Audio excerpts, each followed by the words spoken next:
once an engine attached to a train. "Oh, shut up," groaned Henry, as he ran into a tunnel, refusing to come out. His driver and fireman argued with him, but all he said was, "Sod off, the rain will spoil my paint." The guard and passengers tried to tell Henry to move, but he just blew steam at them and gave them verbal abuse. Moments later, the Fat Controller arrived.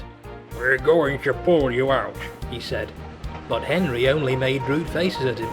"I'm afraid I can't help you. My doctor has forbidden me to pull," said the Fat Controller as he opened up a bag of crisps. "Can't beat walkers." They found a rope and attached it to Henry. 1, 2, 3, heave, called the Fat Controller, spitting crumbs all over everyone. "Like you can pull out an 80-ton steam engine," Henry scoffed. Then the rope snapped.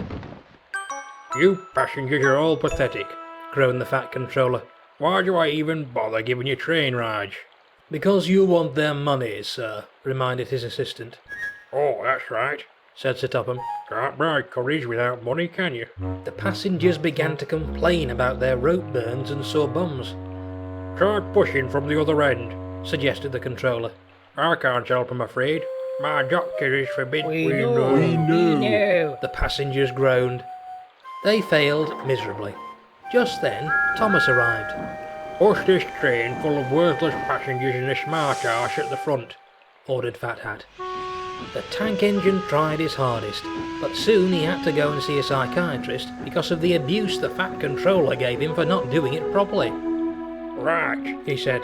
"Since I'm a big fat slob with a spoiled wife, I'm just going to leave you in that tunnel."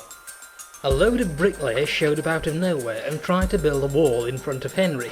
It was dreadfully difficult because the Fat Controller kept standing on it trying to direct them, and it kept collapsing under his weight. They had to bring a bucket of chicken over to distract him. At last they finished. "About time," moaned Henry. And so Henry stayed in the tunnel. He does wish he could come out and pull passengers again, just as long as Blubbermaster Meisterblubber isn't one of them. At times, Edward and Gordon would pass by and whistle.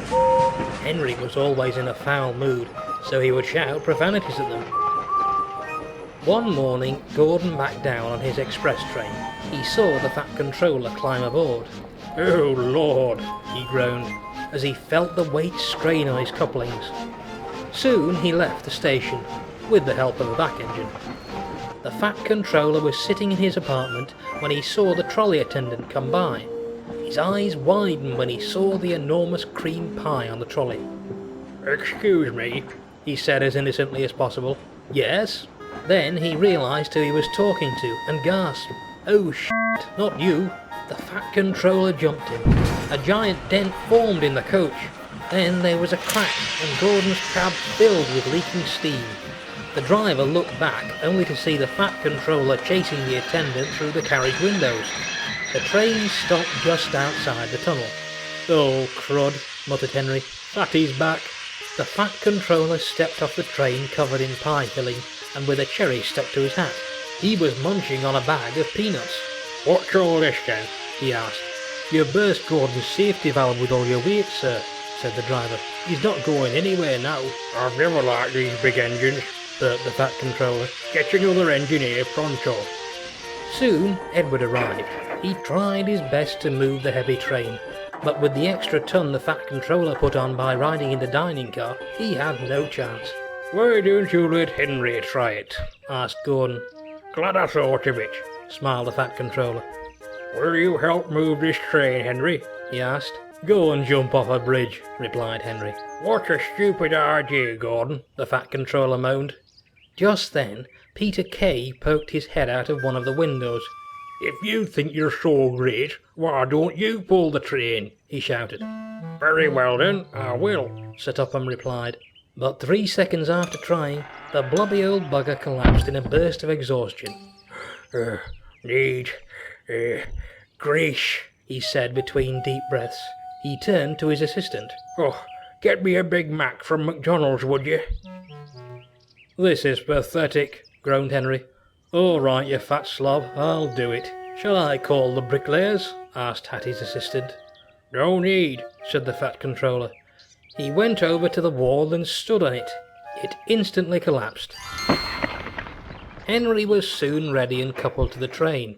Quick, Edward, He called, let's get out of here before Tubby gets on board. but it was too late. He was already on the train and chasing the trolley attendant.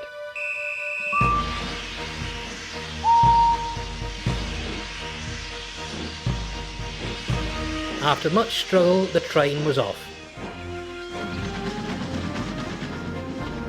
The Fat Controller leaned out of the window only to fall into a field where a herd of goats chased him for eating all their kibble.